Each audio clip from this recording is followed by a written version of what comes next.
ఈరోజే 3వ మార్గశిర బుధవారం, పైగా షష్ఠి తిథితో కలిసి వచ్చింది. ఎంతో విశేషమైన ఈరోజు ఈ కథను వింటే చాలు జన్మల దోషాలు తొలగి కోటి జన్మల పుణ్యం వస్తుంది.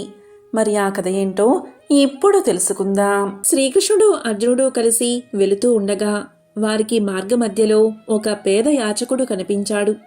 అతన్ని చూసి జాలిపడి అర్జునుడు ఒక సంచి నిండా బంగారు నాణాలు ఇచ్చాడు.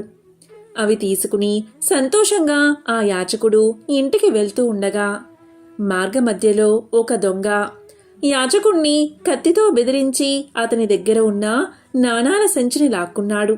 మరలా ఇంకొక రోజు యాచకుడు భిక్షాటన చేస్తూ ఉండగా అర్జునుడు అతన్ని చూసి ఆశ్చర్యపోయాడు. విషయం తెలిసి జాలిపడి ఒక ఖరీదైన వజ్రాన్ని యాచకుడికి ఇచ్చి సుఖంగా జీవించు అన్నాడు.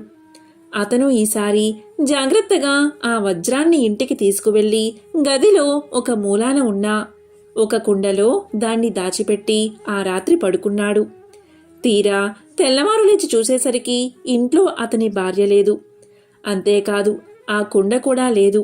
ఇక యాచకుడు పరిగెత్తుకుంటూ నదీ తీరానికి చేరుకున్నాడు. తన భార్యను, ఆమె చేతిలోని కుండను చూసి హమ్మయ్య అనుకున్నాడు. కాని ఆ కుండలో చూస్తే వజ్రం లేదు. అది ఆ నదిలో నీళ్ల కోసం కుండను ముంచినప్పుడు నదీ ప్రవాహంలో కొట్టుకుపోయింది. తన దురదృష్టానికి ఎంతో చింతించిన యాచకుడు మళ్ళీ భిక్షాటనకు వీధుల్లోకి వెళ్లాల్సి వచ్చింది. అతను యాచకుడిగా వెళ్ళినప్పుడు శ్రీకృష్ణుడు, అర్జునుడు మళ్ళీ వాణ్ణి చూశారు. అప్పుడు అర్జునుడు శ్రీకృష్ణుడితో ఇలా అన్నాడు: బావా, ఇతనెవరో పరమ దురదృష్టవంతుడిగా ఉన్నాడు అని పలకగా శ్రీకృష్ణుడు ఇలా అన్నాడు: లేదు అర్జునా, ఈసారి ఏం జరుగుతుందో నువ్వు చూడు అని అతని చేతిలో 2 బంగారు నాణాలు పెట్టాడు. అప్పుడు యాచకుడు ఇలా అనుకున్నాడు: సంచి నిండా బంగారు నాణాలు, ఎంతో విలువైన వజ్రమే నా దగ్గర నిలబడలేదు. ఈ 2 నాణాలు మాత్రం నా తలరాతను మారుస్తాయా, నా పిచ్చిగాని అని అనుకుంటూ ఇంటికి బయలుదేరాడు. అప్పుడు అతను వెళ్లే దారిలో ఒక జాలరి వలకు చిక్కి విలవిల్లాడుతున్న చేపను చూశాడు యాచకుడు. దీంతో అతని హృదయం ద్రవించింది. నా దగ్గర ఉన్న ఈ 2 నాణాలు నా తలరాతను మార్చలేవు, కాబట్టి పాపం ఈ మూగజీవి ప్రాణాలైనా రక్షిద్దామనుకుని తన దగ్గర ఉన్న 2 నాణాలు ఆ జాలరికి ఇచ్చేసి ఆ చేపను తీసుకుని ఇంటికి వెళ్లి ఒక నీటి తొట్టెలో వేశాడు. కొద్దిసేపటికి అతని భార్య ఆ చేపను చూసి, దాని నోటిలో ఏదో ఇరుక్కుని ఉంది, అందుకే అది గిలగిలా కొట్టుకుంటుంది అని భర్తకు చెప్పింది. దీంతో ఇద్దరూ కలిసి ఆ చేప నోరు తెరవగా నదిలో పోగొట్టుకున్న ఆ వజ్రం చేప నోట్లో కనిపించగానే యాచకుడు ఆనందంతో దొరికింది, చిక్కింది, నా చేతికి చిక్కింది అని గౌకేకలు పెట్టాడు. ఆ సమయంలో అతని ఇంట్లో దాక్కున్న దొంగ భయంతో తన్నే కనిపెట్టారని వణికిపోయాడు. ఆ దొంగ అతని వద్దకు వచ్చి, నీకు దండం పెడతాను, నీ బంగారు నాణాల సంచి నీవే తీసుకో, నన్ను మాత్రం రాజభటులకు పట్టివ్వద్దు అని బ్రతిమాలాడాడు. ఇదంతా చూసి ఆ దంపతులు ఆశ్చర్యపోయారు. పోగొట్టుకున్న 2 విలువైన వస్తువులు తమకు చేరాయని ఎంతగానో సంతోషించారు. వెంటనే వెళ్లి ఈ విషయాన్ని శ్రీకృష్ణుడు అర్జునుడికి చెప్పాడు. కృష్ణ, నేను ఎంతో అమూల్యమైన బంగారు నాణాల సంచి, వజ్రం కూడా ఇచ్చినా అతని దశ తిరగలేదు.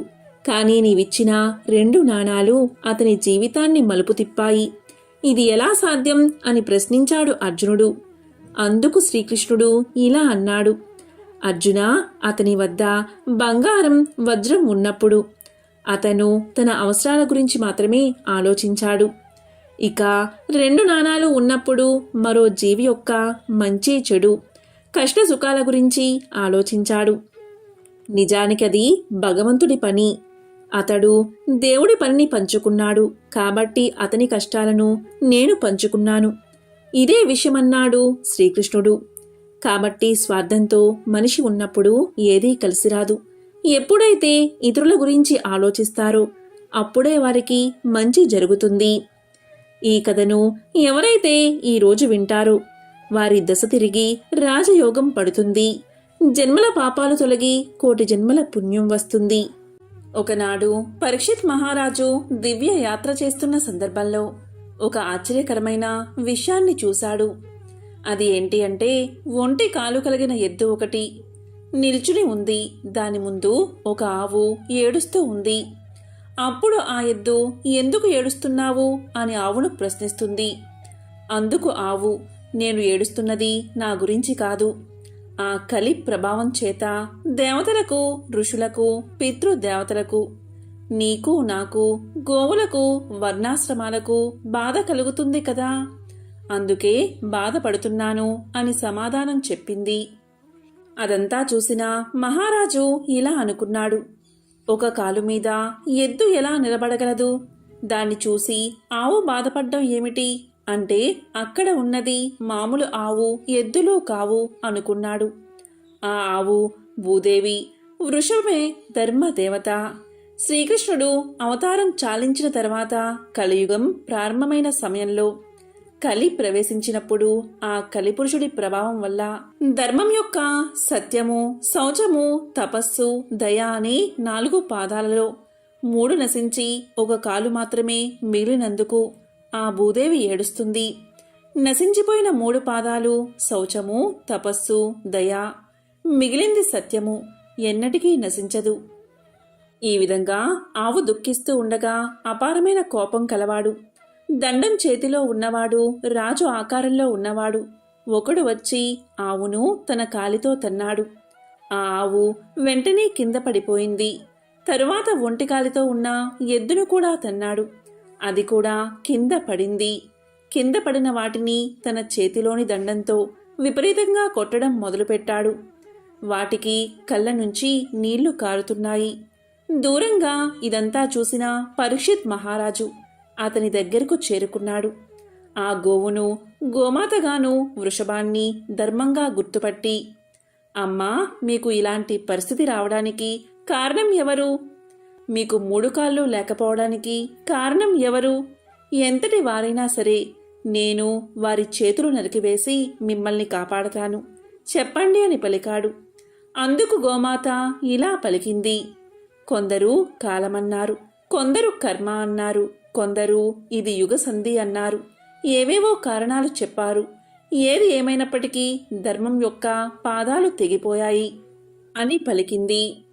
పరీక్షిత్ మహారాజు గోవును బాధపెట్టిన వాడి గురించి వెతుకుతూ ఉండగా ఒకడు వచ్చి గబాలున పరీక్షిత్ మహారాజు యొక్క పాదాల మీద పడి ఇలా అన్నాడు, అయ్యా, రక్షించండి, నేనే నరికేశాను ఆ పాదాలు అన్నాడు. నన్ను కలిపురుషుడు అని పిలుస్తారు. నేను రావడం వల్లే ధర్మానికున్న 3 పాదాలు తెగిపోయాయి. ఈ కలియుగంలో నేను నిలబడాలంటే ధర్మం నశించాలి. అందుకు అనువుగా భగవంతుడే తన అవతారం ధరించాడు. కానీ ఇంకా సరిగ్గా నా ప్రభావాన్ని చూపకముందే నన్ను మీరు ఆపుతున్నారు. నేను ఎక్కడికి వెళ్తే అక్కడికి మీరు ధనుర్బాణాలు పట్టుకుని నిల్చుంటున్నారు. ఇలా కాదు, నాకు అవకాశం ఇవ్వండి.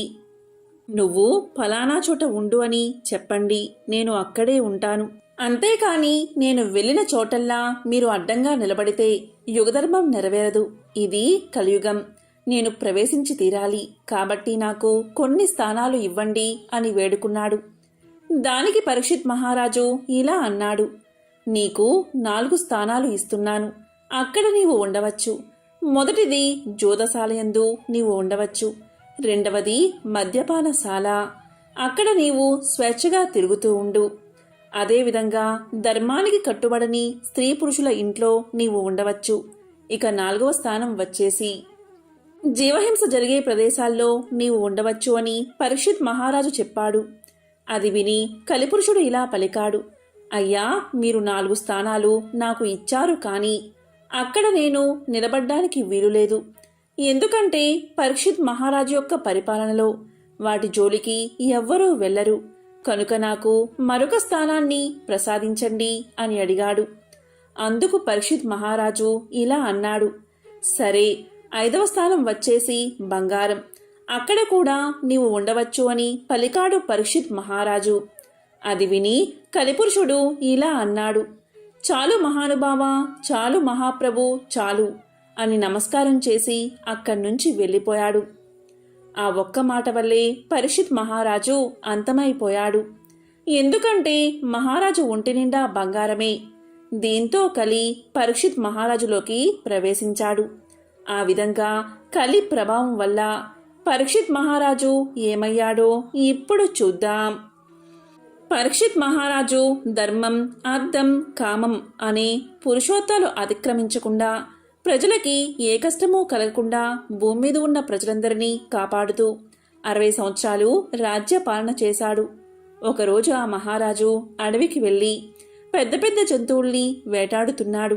తన బాణంతో దెబ్బతిని పారిపోతున్న లేడిని తరుముకుంటూ చాలా దూరం వెళ్ళిపోయాడు. ఇదంతా కలి ప్రభావం వల్ల జరుగుతుంది. అలా లేడిని వెంటాడుతూ ఒకచోట తపస్సు చేసుకుంటున్న సమీక మహర్షి దగ్గరకు వెళ్ళి ఇలా పలికాడు. ఓ మహర్షి, బాణం దెబ్బతిన్న లేడి ఇటువైపుగా వచ్చిందా అని అడిగాడు. తపస్సులో ఉన్న మహర్షికి అది వినిపించలేదు. అతని ప్రశ్నకి మహర్షి సమాధానం చెప్పలేదు. దీంతో పరీక్షిత్ మహారాజుకి మహర్షి మీద కోపం వచ్చి దగ్గరలో చచ్చి పడి ఉన్న ఒక పాముని తన బాణంతో తీసి సమీకుడి మెడలో వేసి వెళ్ళిపోయాడు. సమీక మహర్షి కుమారుడు శృంగి తన స్నేహితుడి ద్వారా విషయం తెలుసుకుని, నా తండ్రి మెడలో చచ్చిన పామును వేసిన పరీక్షిత్ అనే పేరుగల మహారాజు నేటి నుంచి 7 రోజుల్లో తక్షకుడు అనే పాము విషం వల్ల మరణించుగాక అని శపించాడు. ఇక జరిగిన విషయాన్ని సమీక మహర్షి తెలుసుకుని శృంగిని పిలిచి శాపాన్ని వెనక్కి తీసుకోమన్నాడు. శృంగి శాపాన్ని తిరిగి వెనక్కి తీసుకోవడం తనకు చేతకాదు అన్నాడు. ఇక సమీక మహర్షి గౌర్ముఖుడు అనే పేరుగల శిష్యుణ్ణి పిలిచి పరీక్షిత్ మహారాజు దగ్గరకు వెళ్లి అతనికి శృంగి శాపం గురించి చెప్పి తగిన జాగ్రత్తలు తీసుకోమని చెప్పమన్నాడు. ఇక శిష్యుడు కూడా రాజు దగ్గరకు వెళ్లి గురువుగారు చెప్పమన్నట్లు చెప్పాడు. శృంగి శాపానికి భయపడి మహారాజు తన్ని తాను రక్షించుకోవడానికి చేయవలసిన కార్యక్రమాల గురించి మంత్రులతో సంప్రదించాడు. నేర్పరులైన వడ్రంగుళ్ళు పిలిపించి ఒంటి స్తంభముతో మేడ కట్టించుకుని రక్షణకు ఏర్పాటు చేసుకుని అక్కడే నివసించసాగాడు పరీక్షిత్ మహారాజు. ఈ విషయం తెలుసుకున్న అక్కడికి వచ్చిన అనేక మంది బ్రహ్మర్షులు మహర్షులతో తనకి 7 రోజులే సమయం ఉందని, మోక్షం పొందడానికి ఉపయోగపడే పురాణాలు, ఇతిహాసాలు చెప్పించుకుని విన్నాడు మహారాజు. ఈ వార్త తెలిసిన కశ్యప మహర్షి పరీక్షిత్ మహారాజును బతికించాలని బయలుదేరాడు. మహారాజుని తాను బతికిస్తే తన కీర్తి అన్ని వైపులా ప్రసరిస్తుంది. పరీక్షిత్తుని బతికించి తన విద్యలో ఉన్న శక్తిని అందరికీ తెలియచేయాలి అనుకున్నాడు కశ్యపుడు. భూమండలం మొత్తాన్ని రక్షించే ప్రభువుని కాపాడితే ఎక్కువ ధనాన్ని కూడా పొందవచ్చు. అందువల్ల తనకు కీర్తి, ధనము, పుణ్యము కూడా దక్కుతాయి అనుకున్నాడు. వెంటనే పరీక్షిత్ మహారాజు ఉండే హస్తినాపురానికి బయలుదేరాడు. ముసలి బ్రాహ్మణ రూపంతో వెళ్తున్నాడు తక్షకుడు పరీక్షితుణ్ణి కాటు వేయడానికి. వీరిద్దరూ అడవిలో కలుసుకున్నారు. తక్షకుడు ఇలా పలికాడు. మహర్షి, ఏ పని మీద వెళ్తున్నారు, ఎక్కడికి వెళ్తున్నారు అని అడిగాడు. దానికి కశ్యపుడు, తక్షకుడు అనే పాము ఈరోజు పరీక్షిత్ మహారాజుని కరుస్తుందని విన్నాను. శత్రువుల్ని తరిమేవాడు, శుభప్రదుడు, సమర్థుడు, మంచి మనస్సు కలవాడు అయిన మహారాజు విషాన్ని పోగొట్టడానికి వెళ్తున్నాను అన్నాడు. దానికి తక్షకుడు, నేనే ఆ తక్షకుణ్ణి. నువ్వు అనుకుంటున్న పని మీదే వెళ్తున్నాను. నువ్వు వేసే మందులు, మంత్రాలు నా మీద పని చెయ్యవు. కావాలంటే నేను ఈ చెట్టును కరిచి ఈ విషంతో దాన్ని కాల్చి బూడిద చేస్తాను, చూడు అని తక్షకుడు మర్రి చెట్టును కరిచాడు. తక్షకుడి నుంచి వచ్చిన విషం వల్ల పుట్టిన అగ్నితో ఆ చెట్టు కాలిపోయింది. దాని విశాలమైన ఆకులు, పొడవైన కొమ్మలు కూడా పూర్తిగా కాలి బూడిద అయిపోయాయి. ఇప్పుడు నీ మంత్రం పనిచేస్తుందో లేదో చూసుకో అన్నాడు తక్షకుడు. వెంటనే కశ్యపుడు కాలిన చెట్టు బూడిదని పోగుచేసి తన మంత్రబలంతో దాన్ని మళ్ళీ ఇంతకు ముందు ఉన్న చెట్టులా చేశాడు. అది చూసిన తక్షకుడు, మహర్షి, నీ మంత్ర ప్రభావం వల్ల ఈ చెట్టు బతికి ఉండవచ్చు. కానీ బ్రాహ్మణుడు, తపస్వి అయిన శృంగి శాపం వల్ల మరణించిన పరీక్షితుడు మాత్రం తిరిగి బతకలేడు. అక్కడికి వెళ్తే నీకు ఎంత సొమ్ము వస్తుందో అంతకంటే ఎక్కువ సొమ్ముని నేను ఇస్తాను. ఇక్కడి నుంచి నువ్వు తిరిగి వెనక్కి వెళ్ళిపో. అన్నాడు తక్షకుడు. కశ్యప మహర్షి తక్షకుడు చెప్పింది విని తన దివ్య దృష్టితో చూసి జరిగేదేమిటో తెలుసుకున్నాడు. పరీక్షితుడికి మరణం తప్పదని అర్థమైంది. తక్షకుడి దగ్గర ధనం తీసుకుని తిరిగి వెళ్ళిపోయాడు. కశ్యప మహర్షిని పరీక్షిత్ మహారాజు దగ్గరికి వెళ్లకుండా ఆపాడు తక్షకుడు. తరువాత తక్షకుడు సర్పాలని బ్రాహ్మణ రూపాల్లోకి మారమని, మంచి సువాసనలు వెదజల్లే తాజా పువ్వులని, రుచిగా తీయగా ఉండే పళ్ళని మోదుగా ఆకులతో చేసిన బుట్టలో పెట్టుకుని పరీక్షిత్ మహారాజు ఉంటున్న ఒంటి స్తంభం మేడలోకి వెళ్ళమని తాను కూడా అదృశ్య రూపంలో వాళ్ళని అనుసరించాడు. ఇక వేదాలు చదువుతూ లోపలికి వచ్చిన బ్రాహ్మణ యువకులు తెచ్చిన పళ్ళు పువ్వులు తీసుకున్నాడు మహారాజు. తనకు ఇరువైపులా కూర్చున్న అందరితో ఇలా అన్నాడు. శృంగి మహర్షి శాపమిచ్చి 7 రోజులు గడిచిపోతున్నాయి.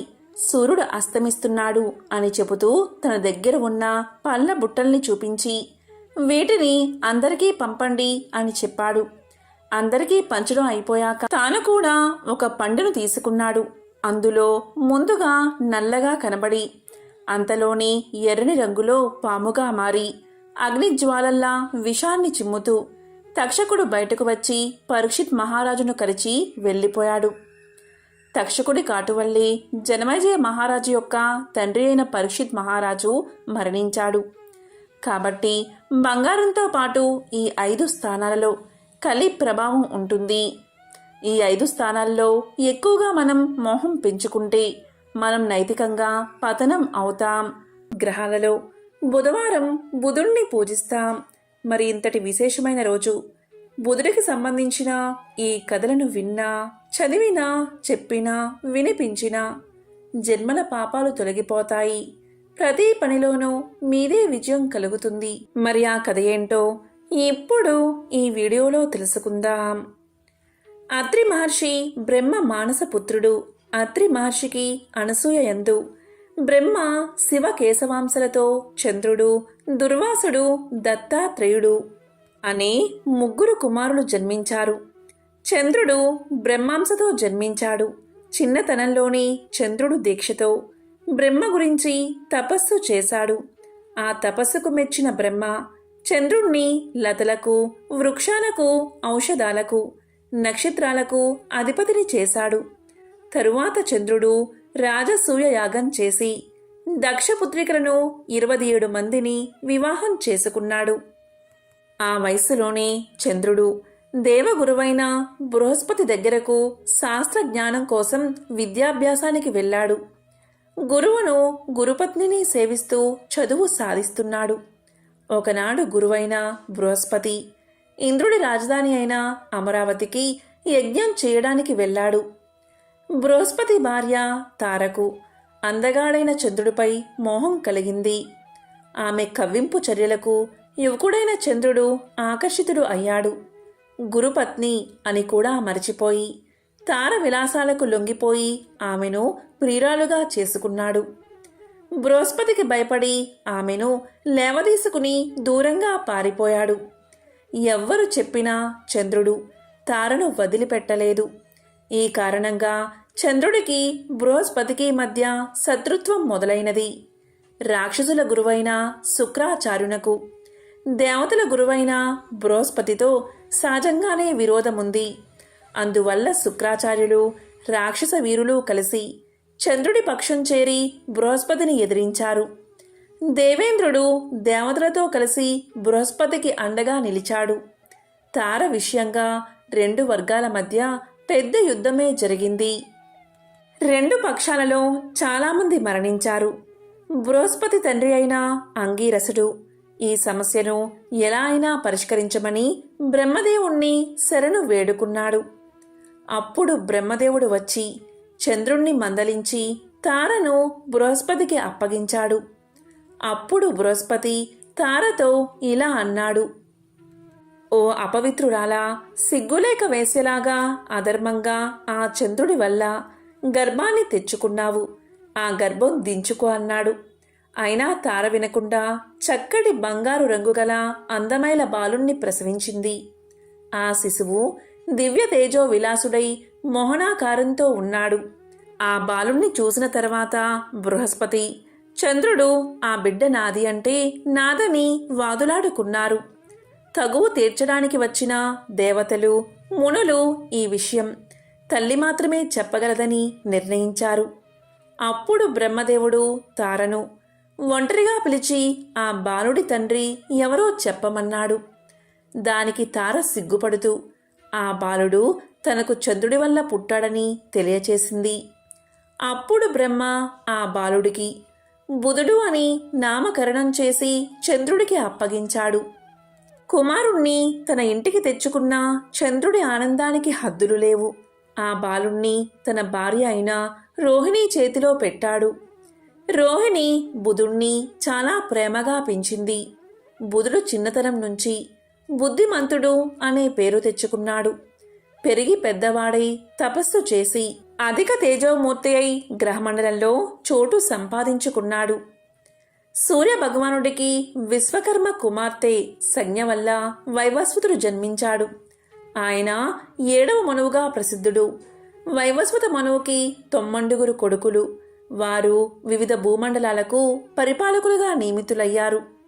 వైవస్వతుడు మరలా భాగ్యవంతుడైన ఇంకొక పుత్ర సంతానం కోసం పుత్ర కామేష్టి యాగం చేశాడు.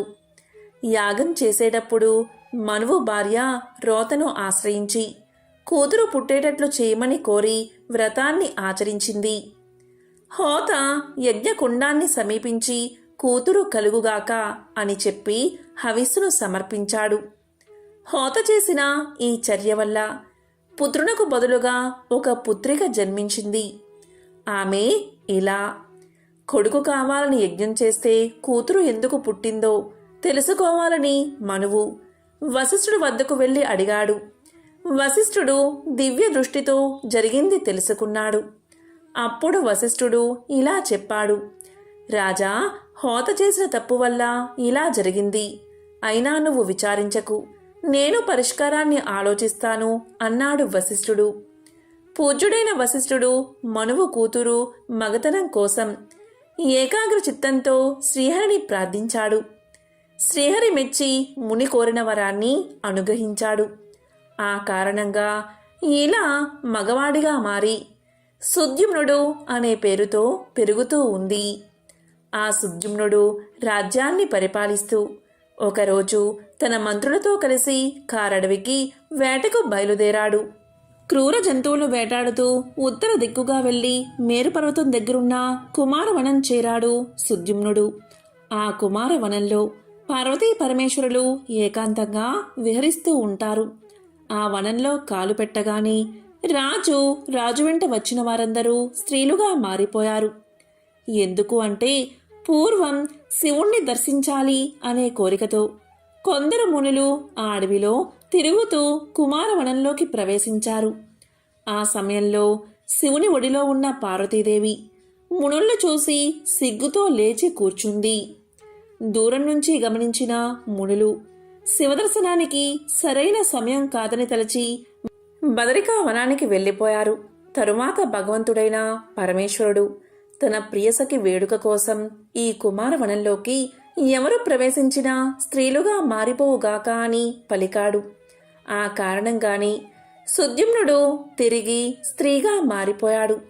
ఈ విధంగా రాజకాంత అయిన సుద్యుమ్నుడు తాను స్త్రీ విలాసాలు కనపరుస్తూ తన చెలికత్తెలతో కలిసి దైవవశాత్తు చంద్రుడి కొడుకైన బుధుడి ఆశ్రమాన్ని చేరి అక్కడ విహరించసాగింది. రాజకుమార్తె చంద్రుడి కొడుకును చూసింది.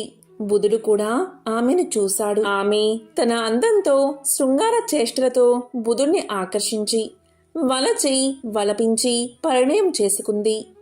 ఆ బుధ ఇలా దంపతులకు పురూరవుడు జన్మించాడు. పురూరవుడు అందచందాలలో మన్మధుడికి జయంతుడికి సాటైనవాడు. ధైర్యవంతుడు, దానశీలి, సప్తద్వీపాలను తన అధీనంలో ఉంచుకుని ఆదర్శప్రాయంగా పరిపాలిస్తున్నాడు. ఊర్వశి ఒక అప్సర కన్య, ఇంద్రసభలో నర్తకి. ఒకసారి నారదుని ద్వారా పురూరవుని సౌందర్యం గురించి ఊర్వశి విన్నది. కొన్నాళ్ల తర్వాత ఊర్వశి శాపవశాత్తు భూలోకానికి రావాల్సి వచ్చింది. పురూరవుడు ఉద్యానవనంలో విహరిస్తూ ఒకచోట సేద తీర్చుకుంటున్నాడు. ఆ సమయంలో ఊర్వశి చెలికత్తెలతో అక్కడికి వచ్చి పురూరవుణ్ణి చూసింది. అతని అందానికి ముగ్ధురాలై తన్ని తాను మైమరిచి అలా చూస్తూ ఉండిపోయింది. అప్పుడు ఆమెను చూసిన పురూరవుడు ఆశ్చర్యంతో, సుందరి, ఎవరు నీవు? దేవకన్యలాగా ఉన్నావు.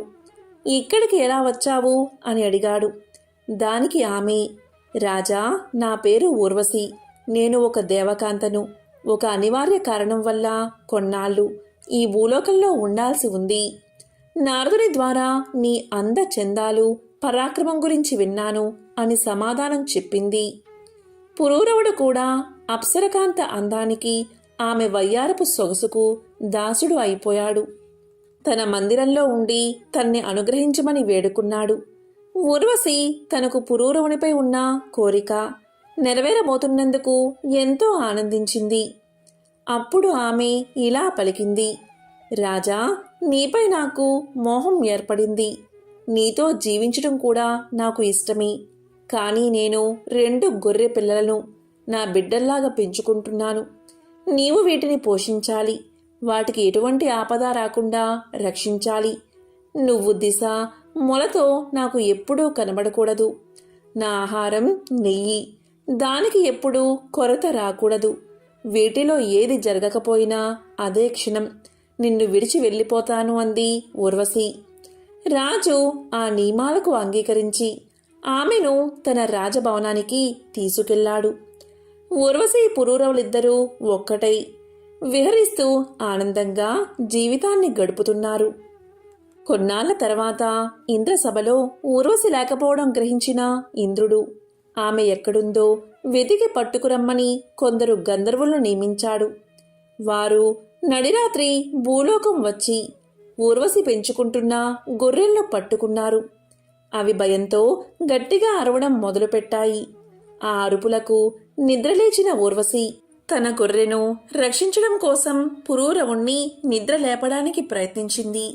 కాని అలసి ఒళ్ళు మరచి మత్తు నిద్రలో ఉన్న పురూరవుడు వెంటనే లేవలేదు. దాంతో ఊర్వశి ఇలా పలికింది, రాజా, నేను ఎంతో ప్రేమగా పెంచుకుంటున్నా నా గొర్రె పిల్లలను దొంగలు ఎత్తుకుపోతుంటే లేవకుండా మొద్దు నిద్రపోతున్నావు. కళ్ళు మూసుకుని నిద్రపోతో నా కౌగిలి వదలడం లేదు. నీతో స్నేహం చేసి నేను అనాథను అయ్యాను అంటూ నోటికి వచ్చినట్లు తిట్టసాగింది. ఊర్వశి పౌరుషమైన మాటలకు హఠాత్తుగా లేచిన పురూరవుడు తన బట్టలు ఊడిన సంగతి కూడా గ్రహించక కత్తిపట్టి గంధర్వులను ఓడించి గొర్రెలను తీసుకువచ్చాడు. అప్పుడు ఊర్వశి దిశమలతో ఉన్న పురూరవుణ్ణి చూసి ఇలా పలికింది, రాజా, నువ్వు నా నిబంధనలు పాటించకుండా దిశమలతో కనబడ్డావు. తక్షణం నిన్ను వదిలి వెళ్తున్నాను అని చెప్పి స్వర్గానికి తిరిగి వెళ్ళిపోయింది. ఊర్వశి కనిపించకపోవడంతో పురూరవుడు రాజ్యపాలన వదిలిపెట్టి పిచ్చివాడిలాగా తిరగడం మొదలుపెట్టాడు. తిరుగుతూ చివరకు కురుక్షేత్రాన్ని చేరుకున్నాడు. అక్కడ చెలికత్తెలతో కలిసి సరస్వతీ నదీ తీరంలో చెలికత్తెలతో కలిసి ఉన్న ఊర్వశిని చూశాడు.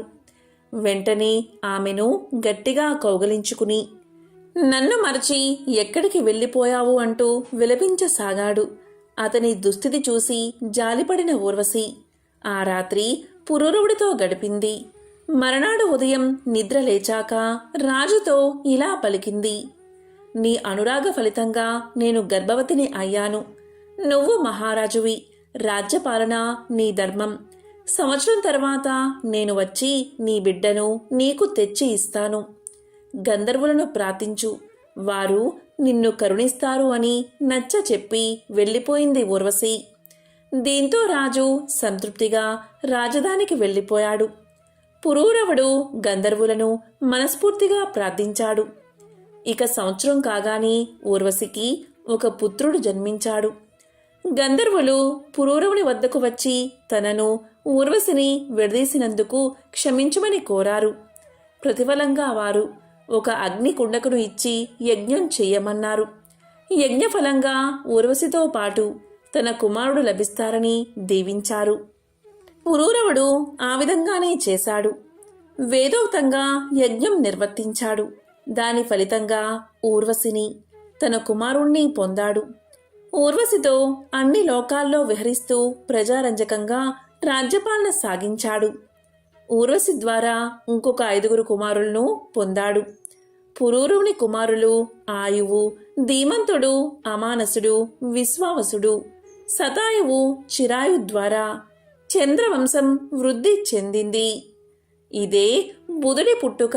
అలాగే బుధుడి వంశానికి అంటే చంద్రవంశానికి సంబంధించిన విశేషమైన కథ. కలియుగం ఎలా ఉంటుందో తెలిపే ఈ పవిత్ర కథను వింటే చాలు జన్మల పాపాలు తొలగి కోటి జన్మల పుణ్యం వస్తుంది. పట్టిందల్లా బంగారమే అవుతుంది. పాండవులు రాజ్యాన్ని పరిపాలిస్తున్న సమయం.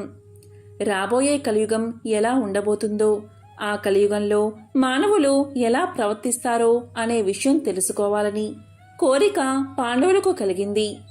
అప్పుడు పాండవులంతా కలిసి శ్రీకృష్ణుడి దగ్గరకు వెళ్లి వారి మనసులో ఉన్న కోరికను తెలియచేశారు. అప్పుడు శ్రీకృష్ణుడు పాండవులతో ఇలా అన్నాడు: నేను 5 బాణాలను అడవిలోకి వేస్తున్నాను. మీరందరూ అడవిలో ఒక్కొక్కరు ఒక్కో వైపు వెళ్లి 5 బాణాలు వెతికి తీసుకురండి. మీకు బాణం దగ్గర ఏదైనా కనబడితే వచ్చిన తర్వాత నాతో చెప్పండి. అప్పుడు నేను మీరు అడిగిన దానికి సమాధానం చెప్తాను అన్నాడు. అప్పుడు పాండవులంతా కూడా శ్రీకృష్ణుడికి నమస్కారం చేసి బాణాలు వెతుకుతూ అడవిలోకి బయలుదేరారు. ఆ 5 ఒక్కొక్కరు ఒక్కో దిశగా వెళ్లారు. మొదటగా ధర్మరాజుకు బాణం దొరుకుతుంది. ఆ బాణం దగ్గర ఒక ఆశ్చర్యకరమైన సంఘటన అతను చూస్తాడు. అతనికి ఒక ఏనుగు కనబడుతుంది. దానికి విచిత్రంగా 2 తొండాలు ఉంటాయి. దాన్ని చూసిన ధర్మరాజు ఎంతో ఆశ్చర్యపోతాడు. బాణం తీసుకుని తిరిగి కృష్ణుడి దగ్గరకు బయలుదేరతాడు. అర్జునుడికి కూడా బాణం దొరికింది. కాని ఇంతలోనే ఒక మధురగానం వినిపించి అటు తిరిగాడు అర్జునుడు. అప్పుడు అతనికి కూడా ఒక ఆశ్చర్యకరమైన మధుర సంఘటన కనిపించింది. ఒక కోయిల మధురంగా పాడుతూ ఉంది. దాని రెక్కలపై వేదం అని రాసి ఉంది. ఆ కోయిల బతికి ఉన్న ఒక కుందేలును పొడుచుకుని తింటుంది. అది చూసి అర్జునుడు నివ్వెరపోయాడు. బాణం తీసుకుని తిరిగి కృష్ణుడి దగ్గరకు బయలుదేరాడు. ఇక భీముడికి కూడా బాణం దొరికిన చోట ఒక ఆశ్చర్యకరమైన సంఘటన కనబడింది. అది ఏంటి అంటే నిండుగా నీళ్లు ఉన్న 7 బావులు కనిపించాయి. ఆ బావుల మధ్య ఒక ఎండిపోయిన బావి కూడా కనిపించింది. నిండుగా నీళ్లు ఉన్న 7 బావుల మధ్యలో ఉన్న ఆ బావిలో నీళ్ళెందుకు లేవు, ఎందుకు పడలేదు అని ఆశ్చర్యపోయాడు భీముడు. వెంటనే బాణం తీసుకుని తిరిగి శ్రీకృష్ణుడి దగ్గరకు బయలుదేరాడు.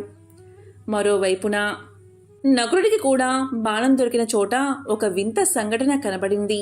అది ఏంటి అంటే ఒక ఆవు అప్పుడే పుట్టిన తన లేగదూడను గాయాలు అయ్యేలాగా విపరీతంగా నాకుతుంది.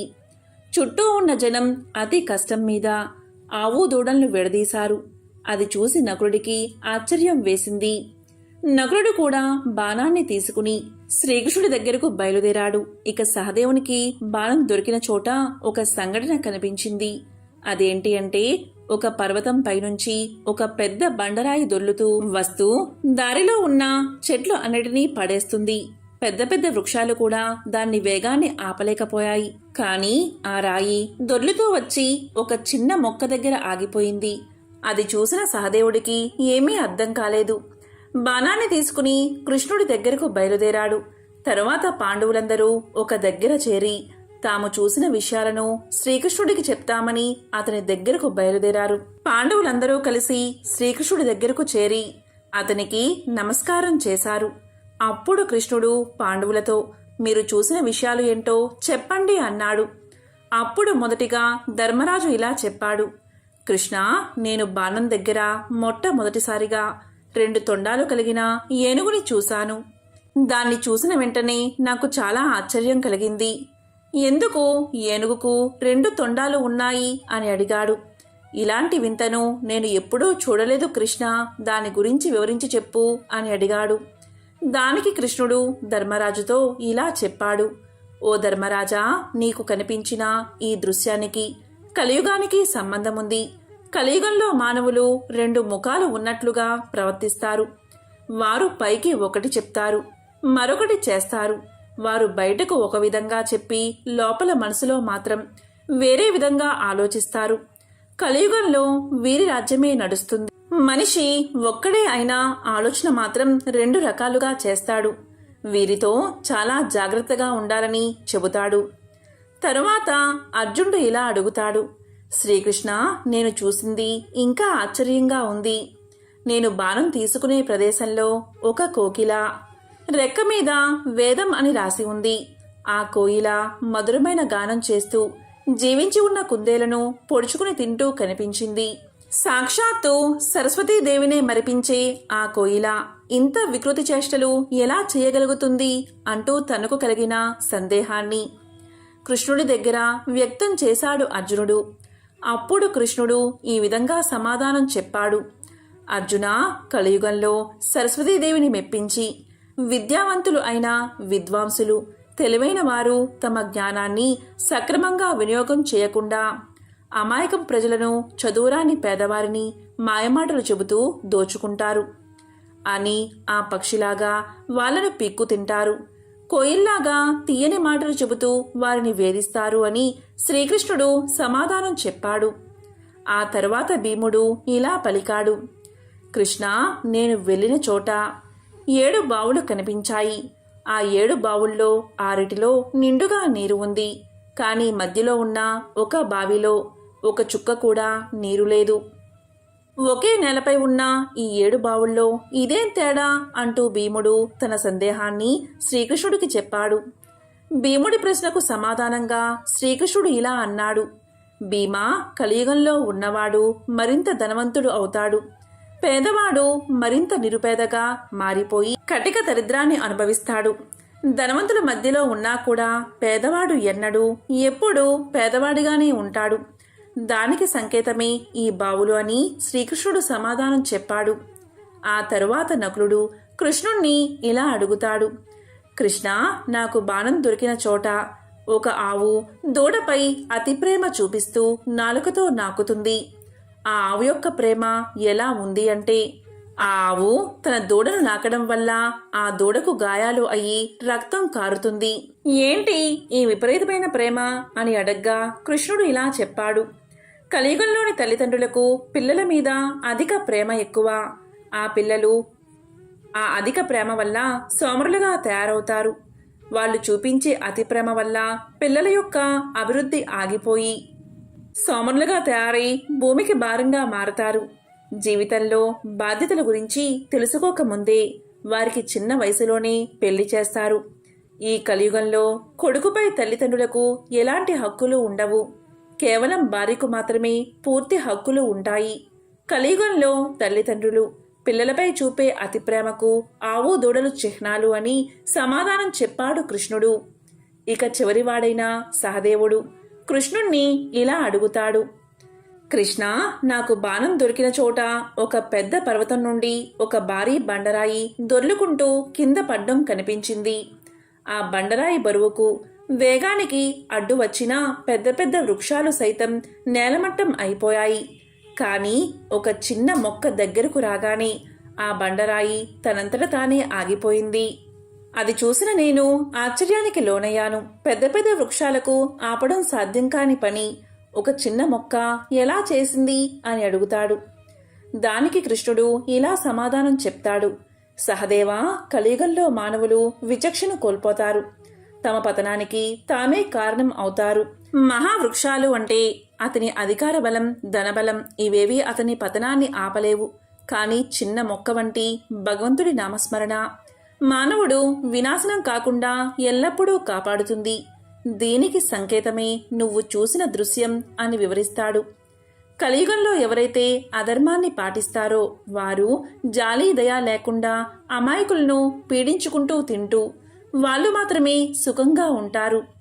భగవంతుడిని నమ్మేవారి సంఖ్య గణనీయంగా తగ్గిపోతుంది. నాస్తికులు పుట్టగొడుగుల్లాగా పెరిగిపోతూ ఉంటారు. మనిషి ఆయుర్దాయం అనేది 60 సంవత్సరాలకు పడిపోతుంది.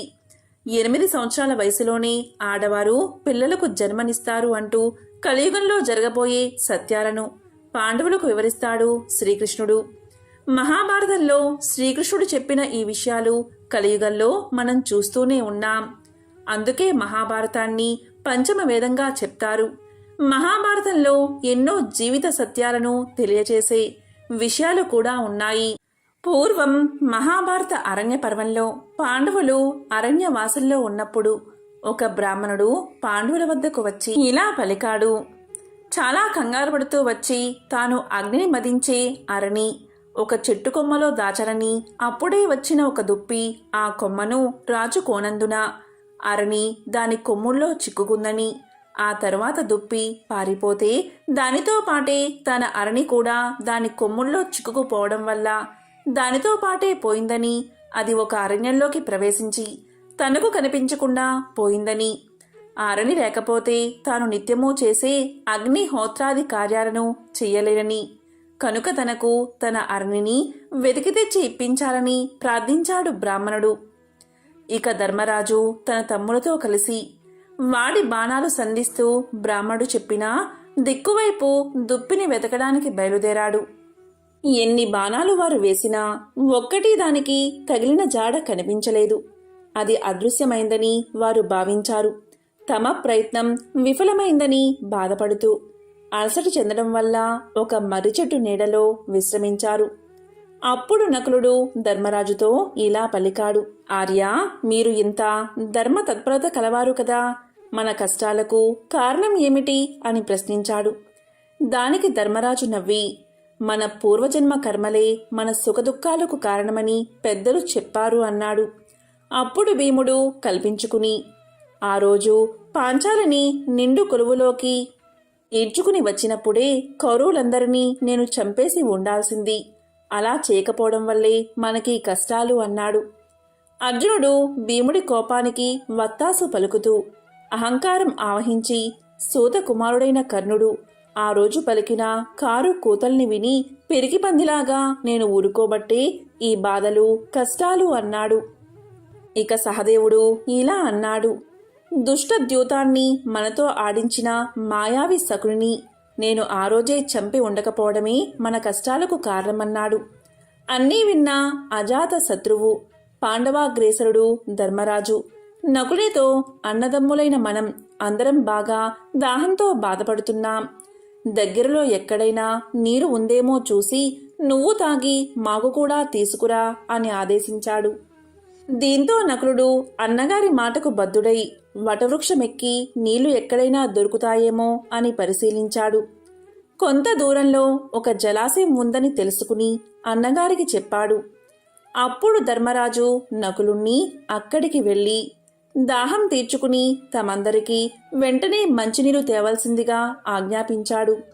దీంతో నకులుడు జలాశయం చేరుకున్నాడు. అందులో దిగి నీళ్లు తాగాలని ప్రయత్నం చేశాడు. ఇంతలో ఒక గొంతు వినిపించింది. ఆ తడాకం తనదని, తాను అడిగే ప్రశ్నలకు సరైన జవాబులు చెబితేనే నీరు తాగనిస్తాను అంది ఆ గొంతు. నకులుడు ఆ మాటలు వినకుండా లోపలికి దిగి కొంచెం నీరు తాగాడు. వెంటనే స్పృహ కోల్పోయి నేలపై కూలబడ్డాడు. ఎంతసేపటికి నకులుడు రాకపోయేసరికి ధర్మరాజు సహదేవుణ్ణి పంపాడు. అతను వెళ్లి నకులుడి స్థితి గమనించి నీళ్ళలోకి దిగాడు. అప్పుడు మళ్ళీ ఒక అశరీర భూతం గొంతు, ఈ తటాకం నాది, నేనడిగిన ప్రశ్నలకు సరైన జవాబు చెబితేనే నీళ్లు తాగనిస్తాను అని వినిపించింది. కాని అహంకారం ఆవేశం ఉన్న సహదేవుడు ఆ మాటలు లక్ష్యపెట్టక లోపలికి దిగి దాహం తాగి మూర్ఛపోయాడు. ఆ తరువాత అర్జున భీములు కూడా వచ్చి అలాగే మూర్ఛపోయారు. చివరికి ధర్మరాజే బయలుదేరి వచ్చాడు. ఆ కొలను దగ్గర మూర్ఛపడి ఉన్న సోదరుల్ని చూశాడు. ఇతరులు ఎవ్వరూ వచ్చిన జాడలేదని గ్రహించాడు. ఇది దుర్యోధన మాయ ఏమోని అనుకున్నాడు. సోదరుల ముఖాల్లో చైతన్యం తగ్గలేదు, చేతులు కాళ్ళల్లో శోభ తగ్గలేదు అని గమనించాడు. ఇంకా వెంటాడుతుందని విచారించాడు. తాను వీళ్లను వదిలి వెళ్లితే తల్లి కుంతీదేవికి ఏమని సమాధానం చెప్పుకోవాలా అని సందేహించాడు. దాహం విపరీతంగా ఉంది. దాంతో కొలంలోకి దిగాడు ధర్మరాజు. అప్పుడు అశరీర భూతం ఇదివరకలాగే హెచ్చరించి తన ప్రశ్నకు సరైన సమాధానాలు చెబితేనే ఉదక ప్రాప్తం అంది. అది తన కొలను అని, తాను ఒక కొంగ అని చెప్పాడు. ఇక ధర్మరాజు వినయంతో, మీరెవరో మహాపరాక్రమవంతులై ఉండాలి, లేకపోతే కుల పర్వతాలని ఢీకొన్నే నా సోదరులు ఇలా మూర్ఛపోరు. మీరెవరో, మీ కోరిక ఏమిటో నాకు సరిగ్గా చెప్పండి అన్నాడు. దానికి ఆ అదృశ్య గొంతు, ధర్మరాజా, నేను ఒక యక్షుడిని, నా వల్లే నీ సోదరులకు ఈ గతి పట్టింది అని చెప్పిన వెంటనే అక్కడ ప్రత్యక్షమయ్యాడు. అతను ఆజానుబాహుడు. అతని గర్జనకు అడవిలోని ప్రాణాలు వణికిపోయాయి. పరమ భయంకరంగా ఉన్నాడు. కాని ప్రశాంత గంభీర స్వరంతో ఇలా అన్నాడు, యుధిష్ఠిరా, నా అనుమతి లేకుండా నీ తమ్ముళ్ళు నీరు తాగి ఇలా అయిపోయారు. నువ్వు వివేకవంతుడివి కనుక దుస్సాహసం చెయ్యలేదు. నా అనుమతి కోసం ఎదురు చూస్తున్నావు. నా ప్రశ్నలకు తగిన సమాధానాలు చెప్పి అప్పుడు నీళ్లు తాగు అన్నాడు యక్షుడు. సరే అని ప్రశ్నలు వెయ్యవలసిందిగా ధర్మరాజు యక్షుణ్ణి కోరాడు. ఇప్పుడు ప్రశ్నలు, వాటికి ధర్మరాజు సమాధానాలు తెలుసుకుందాం. సూర్యుణ్ణి ఉదయింపచేసేవారు ఎవరు అని యక్షుడు అడగగా, బ్రహ్మం అని ధర్మరాజు సమాధానం చెప్పాడు. సూర్యుని చుట్టూ తిరిగేవారెవరు అని యక్షుడు అడగగా, దేవతలు అని సమాధానం చెప్పారు. మానవుడు దేనివల్ల మహత్తును పొందుతాడు అని యక్షుడు అడగగా, తపస్సు అని ధర్మరాజు సమాధానం చెప్పాడు. ఆకాశం కంటే పొడవైంది ఏది అని యక్షుడు అడగగా, తండ్రి అని సమాధానం చెప్పాడు ధర్మరాజు. భూమి కంటే భారమైంది ఏది అని యక్షుడు అడగగా, జనని అని సమాధానం చెప్పాడు. గాలి కంటే వేగమైంది ఏది అని యక్షుడు అడగగా, మనస్సు గాలి కంటే వేగమైందని ధర్మరాజు సమాధానం చెప్పాడు. మానవుడికి సజ్జనత్వం ఎలా వస్తుంది అని యక్షుడు అడగగా, ధర్మరాజు ఇలా సమాధానం చెప్పాడు. ఇతరులు తన పట్ల ఏ పని చేస్తే, ఏ మాట మాట్లాడితే తన మనస్సుకు బాధ కలుగుతుందో, తాను ఇతరుల పట్ల ఆ మాటలు మాట్లాడకుండా ఎవడు ఉంటాడో అట్టివాడికి సజ్జనత్వం వస్తుంది అని సమాధానం చెప్పాడు. నిద్రలో కూడా కన్ను మూయంది ఏది అని యక్షుడు అడగగా, చేప అని ధర్మరాజు సమాధానం చెప్పాడు. జన్మించియు ప్రాణం లేనిది ఏది అని యక్షుడు అడగగా, గుడ్డు అని సమాధానం చెప్పాడు ధర్మరాజు. రూపమున్న హృదయం లేనిది ఏది అని యక్షుడు అడగగా, రాయి అని సమాధానం చెప్పాడు ధర్మరాజు. ఎల్లప్పుడూ వేగం గలదేది అని యక్షుడు అడగగా, నది అని సమాధానం చెప్పాడు. కీర్తికి ఆశ్రయం ఏది అని యక్షుడు అడగగా, దానమని ధర్మరాజు సమాధానం చెప్పాడు. లాభాల్లో గొప్పది ఏది అని యక్షుడు అడగగా, ఆరోగ్యమని సమాధానం చెప్పాడు. ఎల్లప్పుడూ తృప్తిగా పడి ఉండేది ఏది అని యక్షుడు అడగగా, యాగకర్మ అని ధర్మరాజు సమాధానం చెప్పాడు. లోకాన్ని కప్పి ఉన్నది ఏది అని యక్షుడు అడగగా, అజ్ఞానమని ధర్మరాజు సమాధానం చెప్పాడు. జ్ఞానమంటే ఏమిటి అని అడగగా, మంచి చెడుల్ని గుర్తించగలగడం జ్ఞానమని సమాధానం చెప్పాడు. దయ అంటే ఏమిటి అని యక్షుడు అడగగా, ప్రాణులంటిని సుఖం కోరడం దయ అని సమాధానం చెప్పాడు. ఇలా యక్షుడు ధర్మరాజును అనేక ప్రశ్నలు వేశాడు. అన్ని ప్రశ్నలకు ధర్మరాజు సరైన సమాధానం చెప్పాడు. ఆ సమాధానాలు విన్న యక్షుడు, నా ప్రశ్నలంటికి సరైన సమాధానాలు ఇచ్చావు, నాకు ఆశ్చర్యాన్ని కలిగించావు. నీ సోదరులలో ఒక్కరిని బతికిస్తాను, ఎవరిని జీవింపచెయ్యాలో నువ్వే చెప్పు అన్నాడు యక్షుడు. అప్పుడు ధర్మరాజు కొంచెంసేపు ఆలోచించి ఇలా చెప్పాడు, సుమున్నత బలశాలి అయిన నా సోదరుడు నకులుణ్ణి బతికించు మహానుభావా అని అన్నాడు. దానికి యక్షుడు, భీమార్జునులు అత్యంత ధైర్య సాహసవంతులు, వారిని బతికించమని కోరుకోకుండా నకులుణ్ణి ఎందుకు ఎంచుకున్నావు అని అడిగాడు. దానికి ధర్మరాజు, యక్షీశ్వర, మా తండ్రి పాండురాజు గారికి కుంతి, మాద్రి అని ఇద్దరు భార్యలు. కుంతి తనయుల్లో నేను బతికే ఉన్నాను, మాద్రి తనయుల్లో ఒక్కరైనా జీవించాలి కదా అన్నాడు. అప్పుడు సంతోషించిన యక్షుడు, నీ ధర్మజ్ఞతకు మహా ఆనందంగా ఉంది, నీ సోదరులందరినీ పునర్జీవితుల్ని చేస్తాను అని చెప్పి వారందరికీ స్పృహ కల్పించాడు. దీంతో పరమానంద భరితుడైన ధర్మతనయుడు అంటే ధర్మరాజు ఇలా పలికాడు, నీవు యక్షుడివి కావు, నువ్వేదో దేవతవు, దీంట్లో సందేహం లేదు. నీ యథార్థ స్వరూపం నాకు చూపించు అని కోరాడు. దానికి యక్షుడు, నేను ధర్మదేవతను. సత్యం, శౌచం, దానం, తపం, సమం, దాంతి, కీర్తి, సమగ్ర పరిజ్ఞానం నా స్వరూపాలే. నా కుమారుడివైన నిన్ను చూడాలి అనే ఉద్దేశంతోనే ఈ కొలను చేరాను. నన్ను ఆశ్రయించిన వారెవరూ దుర్గతి పొందరు. నీ సాధువర్తనకు సంతోషించి ఇంకో వరం కూడా ప్రసాదిస్తున్నాను, కోరుకో అన్నాడు. దీంతో ధర్మరాజు అమిత ఆనందాన్ని పొంది భక్తితో ధర్మదేవతకు సాష్టాంగ నమస్కారం చేశాడు. ధర్మదేవ, ఆశ్రమ సమీపంలో ఉన్న ఒక బ్రాహ్మణుడి అరణిని జింక అపహరించుకు పారిపోయింది. దాన్ని ఆయనకు కర్మలోపం రాకుండా మళ్లీ ప్రసాదించాలి అని ప్రార్థించాడు. దీంతో ధర్మదేవత చాలా సంతోషించి ధర్మజుని మనోగతం ఎలాంటిదో తెలుసుకోవడానికే అలా కల్పిత జింకను సృష్టించాలని చెప్పి ఆర్నిని అనుగ్రహించాడు.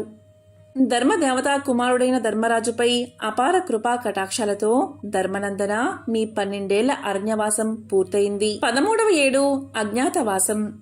మీరు ఏం చెయ్యాలి? అజ్ఞాతవాస సమయంలో మీరందరూ ఏ రూపంలో ఉండాలి అని అనుకుంటారో అలాంటి రూపమే మీకు ఏర్పడుతుంది. మిమ్మల్ని ఎవరూ కొంచెం కూడా గుర్తుపట్టలేరు. ఇది మీకు వరంగా ఇస్తున్నాను. ఇంకేమైనా కోరిక ఉంటే నాకు తెలియచేయండి, నెరవేరుస్తా అన్నాడు. విజ్ఞుడైన ధర్మరాజు, నీ దర్శనంతో ధన్యుణ్ణి అయ్యాను. ఇంకేం కోరిక లేదు.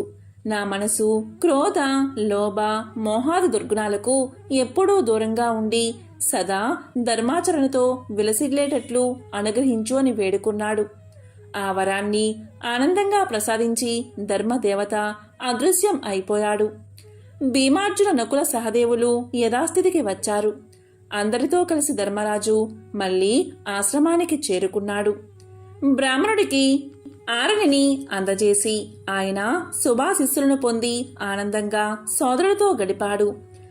బుధవారం రోజు ఎవరైతే ఈ కథను వింటారో లేక చెప్తారో అటువంటి వారి సమస్త దోషాలు తొలగిపోతాయి. జన్మల పాపాలు తొలగి 1,000,000 జన్మల పుణ్యం కలుగుతుంది. సకల శుభాలు కలుగుతాయి.